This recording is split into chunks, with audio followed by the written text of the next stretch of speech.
Movie शुरू होती है और हमें एक प्रेग्नेंट लेडी दिखाई जाती है जिसका नाम नताल्या होता है और इस समय उसकी डिलीवरी का टाइम आ चुका होता है। अभी नताल्या की मदर अलीना उसके साथ होती हैं। अब नताल्या की तबीयत खराब होना शुरू हो जाती है और उसकी माँ तुरंत उसे हॉस्पिटल में ले जाती हैं। लेकिन रात होने की वजह से उस हॉस्पिटल में ज्यादा डॉक्टर अवेलेबल नहीं थे। लेकिन इस समय वहाँ पे एक नर्स होती है जो कि उसकी डिलीवरी कर देती है और अब नताल्या का बच्चा पैदा हो जाता है। लेकिन सभी उस बच्चे को देख के काफी हैरान होते हैं क्योंकि वो बच्चा पैदा होते ही हवा में उड़ने लग जाता है और नताल्या ये देख के काफी हैरान और परेशान हो जाती है। लेकिन फिर वो अपनी मदर से कहती है कि हमारे यहाँ एक एंजल बच्चे ने जन्म लिया है। लेकिन नताल्या की माँ समझ जाते कि ये बच्चा एकदम एबनॉर्मल है, जो कि ऐसा ही था क्योंकि बच्चा विदाउट ग्रेविटी पैदा हुआ था। और अब यहाँ पे वो दोनों उस हॉस्पिटल को छोड़ के जाने लगते हैं। लेकिन यहाँ पे नर्स उन्हें समझाती है कि आप लोगों के जाने का समय अभी नहीं हुआ है। लेकिन वो लोग नर्स की नहीं मानते और घर पे आ जाते हैं। और जब वो लोग घर पे आ जाते हैं तो नताल्या की माँ उससे एक अजीब सा क्वेश्चन पूछती है। वो पूछती है कि तुम याद करो कि इस बच्चे का बाप कौन है। लेकिन यहाँ पे नताल्या को याद ही नहीं आ रहा था कि उस बच्चे का बाप कौन है। अब यहाँ पे उसकी माँ कहती है कि देखो ये बच्चा एकदम एबनॉर्मल है और अगर ये बाकी लोगों को भी पता चला तो हमें कई प्रकार की मुसीबतों का सामना करना पड़ेगा, इसीलिए हमें इस बात को राज ही रखना होगा। और फिर यहाँ पे वो दोनों बच्चे का नाम ओस्कर रख देती हैं। और टाइम के साथ उन्हें पता लग गया था कि ओस्कर एक नॉर्मल बच्चा तो नहीं है, इसीलिए उसे संभालना भी काफी मुश्किल था क्योंकि वो जब भी ओस्कर को अकेला छोड़ते थे तो वो दीवार से चिपक जाता था और काफी देर तक वहीं रहता था। ये देख के उसकी नानी ने बहुत सारे गद्दे बना लिए थे और उसे छत पे लगा दिया था ताकि ओस्कर को चोट ना लग सके। और उन्हें इस बात का भी डर था कि अगर उन्होंने ओस्कर को बाहर अकेले छोड़ दिया तो ओस्कर उड़ के स्पेस में भी जा सकता है। और इसी रीजन की वजह से वो दोनों ओस्कर के लिए हमेशा काफी चिंता में रहा करते थे। और वक्त के साथ साथ ओस्कर भी बड़ा हो जाता है, लेकिन वो घर पर ही रहता था, घर पर ही पढ़ाई करता था और मोस्टली वो अपना ज्यादातर समय टीवी देखने में बिताता था। और वो खुद भी इमेजिन करता था कि वो भी एक सुपर हीरो है क्योंकि उसके पास भी एक सुपर पावर है। और अब यहाँ पे वो अपनी मदर से पूछता है कि मैं बाहर क्यों नहीं जा सकता, लेकिन वो उसकी बातों को इग्नोर कर देती है। और ओस्कर खाली समय में खिड़की से लोगों को आते जाते देखा करता था और वो ये सोचता था कि क्या मैं हमेशा इसी कैद में रहूंगा। और अब वो ये सोच के खिड़की से बाहर जाने लगता है। लेकिन यहाँ पे उसकी नानी उसे देख लेती हैं और फिर वो काफी गुस्से में आ जाती हैं। और इस इंसिडेंट के बाद उसकी नानी सारी विंडो को सील कर देती हैं और फिर वो ओस्कर को समझाती हैं कि तुम इस घर से कभी भी बाहर नहीं जा सकते और तुम्हारी पढ़ाई इस घर में ही होगी। अब इस बात को सुन के ओस्कर की माँ काफी गुस्से में आ जाती हैं कि कब तक हम इसे इस कैद खाने में रखेंगे, इसका भी तो हक बनता है बाहर जाके आम बच्चों की तरह पढ़ना खेलना, और वैसे भी एक ना एक दिन तो इसने बाहर जाना ही है। फिर उसकी माँ ओस्कर के लिए एक जैकेट लाती है और उसके अंदर भारी वजन रख देती है ताकि वो उड़ ना सके। यहाँ पे वो अपनी मदर की बात नहीं सुनती और ओस्कर को बाहर ले जाती है। अब उसकी माँ उसे समझाती है कि तुम भी सुपरमैन की तरह अपना राज किसी को नहीं बताओगे कि तुम्हारे पास सुपर पावर्स हैं। फिर एक दिन ओस्कर अपनी माँ के साथ बाजार में आया हुआ होता है और वहाँ पे वो एक बच्ची से टकरा जाता है और उस लड़की का नाम अगाथा होता है। उसकी वजह से अगाथा का सारा सामान नीचे गिर जाता है और फिर वो ओस्कर पे काफी चिल्लाने लगती है। और फिर वो ओस्कर को अपनी 2 बोतलें थमा देती है और कहती है कि तुम्हारी पनिशमेंट ये है कि तुम इन 2 बोतलों को मेरे घर तक लेके जाओगे।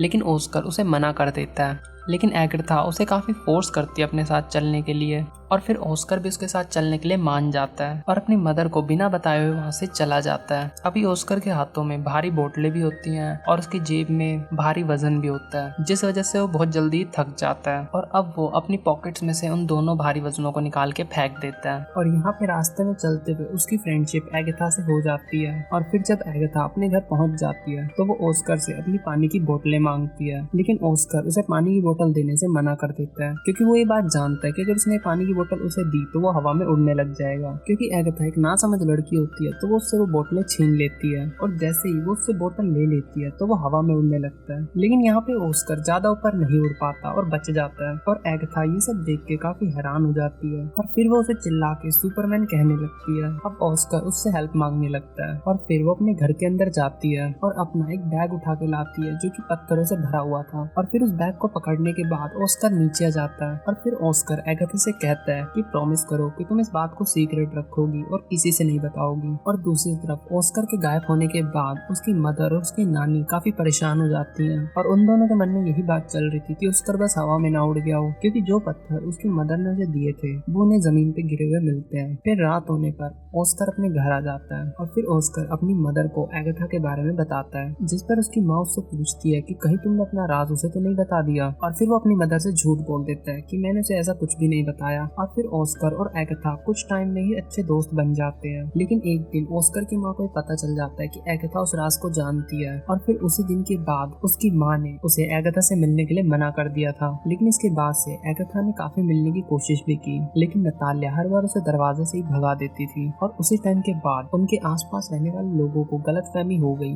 कि ऑस्कर की माँ और उसकी नानी उसके साथ गलत सलूक करती हैं और इसी वजह से वो उसे ज्यादातर घर से बाहर नहीं निकलने देती। अब वो इस बारे में पुलिस को बता देते हैं और फिर अगले दिन उनके घर पे पुलिस वाले आते हैं और फिर वो उन लोगों को वार्निंग देते हैं कि तुम्हें कल से ऑस्कर को स्कूल भेजना होगा। और फिर मजबूरन उन दोनों को ऑस्कर को स्कूल भेजना ही पड़ता है। और फिर ऑस्कर की मदर ऑस्कर को लेकर स्कूल जाती हैं और वो दोनों ये बात अच्छे से जानती थी कि ऑस्कर कभी भी एक नॉर्मल लाइफ नहीं जी सकता। और फिर इसके बाद वो दोनों फैसला करते हैं कि हम इस जगह को ही छोड़ देंगे। अब इसके बाद हमें कुछ टाइम बाद का सीन दिखाया जाता है जहाँ पे उन्होंने बहुत दूर अपना एक नया घर ले लिया था। अब यहाँ पे काफी साल बीत चुके होते हैं तो ऑस्कर भी बड़ा हो चुका होता है और उसकी मदर भी काफी ओल्ड हो जाती है और उसकी नानी माँ भी गुजर जाती है। लेकिन ऑस्कर के पास अभी तक वो पिंक कलर का बैग होता है जो कि एगाथा ने उसे दिया हुआ था। वो उस बैग को कभी भी अपने से दूर नहीं होने देता था। लेकिन यहाँ पे आज भी उसका लाइफस्टाइल पहले की तरह ही था, मतलब पूरा समय घर में ही रहना। लेकिन अब ऑस्कर अपनी जिंदगी से तंग हो गया था। अब वो सोचने लगता है कि अगर दुनिया को मेरे बारे में पता चल गया तो मैं बहुत जल्दी फेमस हो जाऊंगा। लेकिन उसकी मन की बात जान के उसकी माँ को ये बात पसंद नहीं आती। अब यहाँ पे उसकी माँ उसे समझाती है कि देखो बेटा, जैसा तुम सोच रहे हो ये दुनिया बिल्कुल भी वैसी नहीं है जैसा कि तुम सोच रहे हो। और यहाँ पे उसकी माँ को लगता था कि अगर दुनिया को इस राज का पता चला तो वो उसे खो देंगी। फिर वो कुछ दिनों तक चुप हो जाता है अपनी माँ की खातिर, लेकिन फिर उसके सब्र का बांध टूट जाता है। और फिर एक दिन वो अपनी माँ को बिना बताए घर से भाग जाता है और फिर वो एक मैजिक शो में चला जाता है जहाँ पे लोगों के टैलेंट को दिखाया जाता है। और फिर वो पहली बार दुनिया को अपनी सुपर पावर्स दिखाता है और फिर उसी रात वो शो भी हिट हो जाता है और ये शो उसकी माँ ने भी देख लिया था। अब यहाँ पे ऑस्कर काफी ज्यादा फेमस हो जाता है। अब अगले दिन एक आदमी जिसका नाम डेविड होता है और असल में वो आदमी एक कंटेंट एजेंट होता है और यहाँ पे वो ऑस्कर से कहता है कि मैं तुम्हारी मशहूर होने में मदद कर सकता हूँ और हम दोनों मिलकर बहुत सारे शो ऑर्गेनाइज करेंगे जिससे हम बहुत ज्यादा अमीर हो जाएंगे। और फिर वो ऑस्कर को घर ऑफर करता है जहाँ पे वो रह सके और फिर वो ऑस्कर से कॉन्ट्रैक्ट पे साइन करवाता है। और इसके बाद से वो दोनों अलग अलग शो पे जाके ऑस्कर की सुपर पावर दिखाते थे, जिसकी वजह से ऑस्कर रातों रात ही काफी ज्यादा फेमस और अमीर हो जाता है। और फिर लोग उसे एक अलग ही नाम दे देते हैं, द मैन विदाउट ग्रेविटी। अब कुछ टाइम तक ऐसा ही काम करने के बाद एक दिन ऑस्कर को रियलाइज होता है कि जो ड्रीम उसने बचपन में देखा था सुपर हीरो बनने का, आज वो एक सुपर हीरो नहीं बल्कि एक कठपुतली बन के रह गया है जिसे लोग सिर्फ अपने मजे के लिए देखते हैं। अब धीरे धीरे करते ऑस्कर को अपना फेम पसंद में नहीं आ रहा था। हालांकि उसके ऊपर काफी सारी डॉक्यूमेंट्री, फिल्में और बुक्स लिखी गई थी, लेकिन उन सभी में उसकी मम्मी और नानी को काफी बुरा बताया जाता था और ये बात ऑस्कर को बिल्कुल भी पसंद नहीं आती थी। और फिर एक आखिरी शो होता है जिसमें से एंजल का कॉस्ट्यूम पहनाया होता है और उसे ये बिल्कुल भी पसंद नहीं आता। वो कहता है कि मैं एक एंजल नहीं हूँ और फिर उसे काफी गुस्सा। फिर वो शो के बीच में लोगों को काफी कुछ सुना देता है और फिर वो अपनी माँ से कहता है कि मैं सब कुछ छोड़ने का फैसला कर चुका हूँ। और फिर वो अपने एजेंट से कहता है कि मैं सब कुछ काम छोड़ना चाहता हूँ। अब उसका एजेंट उसे समझाता है कि देखो, तुम इस काम को ऐसे बीच में नहीं छोड़ सकते। लेकिन ऑस्कर कहता है कि मैं इस सब कुछ काम से तंग आ चुका हूँ, तुम दुनिया को ये क्यों नहीं कह देते कि मैं मर चुका हूँ। और यहाँ पे वो अपनी मदर को भी गुड बाय बोल देता है क्योंकि अब वो एक अलग, एक नॉर्मल जिंदगी जीना चाहता था। अब अगले दिन टीवी पे एक न्यूज आ जाती है कि द मैन विदाउट ग्रेविटी मर चुका है।